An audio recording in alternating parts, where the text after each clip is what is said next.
السلام علیکم. څنګه چې تاسو ته پته ده چې په دې چینل باندې موږ انګلیش په پښتو کې په ډېره اسانه طریقې سره ښایو.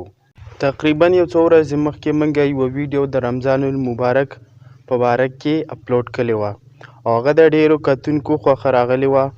نو همدغه وجه ده نن موږ تاسو ته بله ویډیو د رمضان المبارک په باره کې راوړې ده چې تاسو به په انګلیش کې د رمضان المبارک په باره کې خبرې څنګه کوئ. نو ویډیو ډیره انفارمیټیو ده، ویډیو تر اخره پورې ګورئ او داسې نورو ویډیوګانو دپاره زموږ د یوټیوب چینل ورسره لازمي سبسکرایب کړئ. سو لیټس سټارټ. نو ډیرو کسانو دا غوښتنه کوله چې پښیماني ته په انګلیش کې څه وایي. تاسو په دې باندې یوه ویډیو جوړه کړئ چې پښیماني ته په انګلیش کې څه وایي. نو پښیماني ته په انګلیش کې وایي سحور، SUHOOR، سحور. سحور په انګلیش کې پښیماني ته وایي. خو د پښیماني دپاره یو بل لفظ هم په انګلیش کې استعمالیږي او هغه دی پری ډان میل.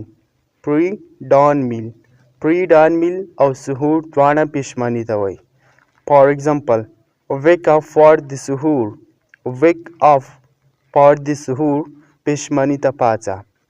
کله چې ته یو کس ته وایې چې پښیماني ته پاڅه نو بیا په انګلیش کې داسې وایې wake up پاڅه for the سحور پښیماني ته. it is getting late ناوخته کیږي. کله چې ته یو کس ته وایې چې پښیماني ته پاڅه ناوخته کیږي نو بیا په انګلیش کې داسې وایې wake up for the سحور it is getting late. it is getting late د دې مطلب دا دی ناوخته کیږي. it is very hard fast today.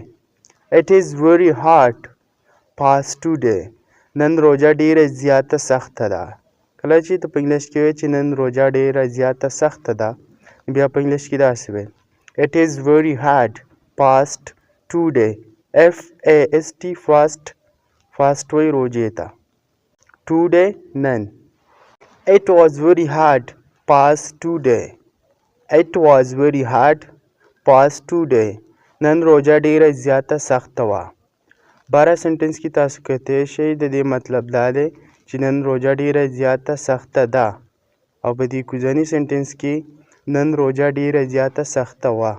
د دې دواړو چې کوم مینینګ دی دا بدل دی. دا د څه په وجه بدل شوی؟ دا د هیلپینګ ورب په وجه بدل شوی.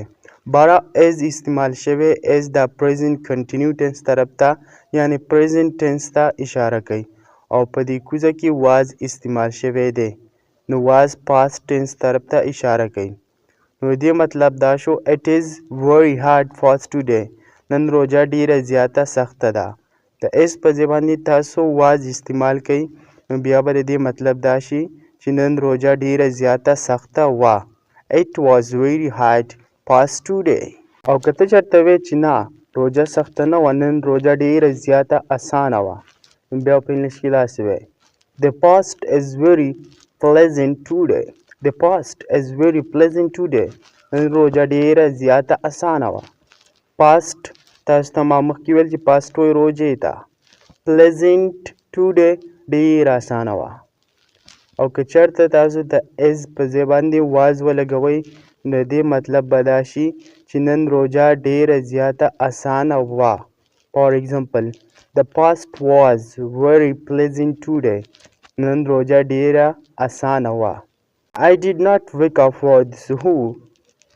I did not wake up for the سحور د دې مطلب دا دی زه پښیماني ته راپانسېدم یعنی زه پښیماني ته راپانسېدم ما ته خوب راتلو. I was feeling sleepy. I was feeling sleepy ما ته ډېر خوب راتلو. I did not offer dawn prayer ما د سحر لمونځ ونه کړو. dawn prayer وایي سحر لمونځ ته. کله چې ته په انګلیش کې وایې چې ما سحر لمونځ ونه کړو یعنی زما نن سحر لمونځ قضا شو نو بیا په انګلیش کې داسې وایې I did not offer dawn prayer because I wake up late today.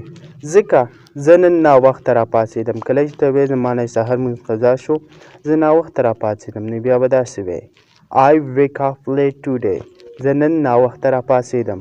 نو نن ما ستاسو سره دا شارټ ویډیو شیر کړه او له دې نه به هم تاسو ډېره زده کړه کړې وي.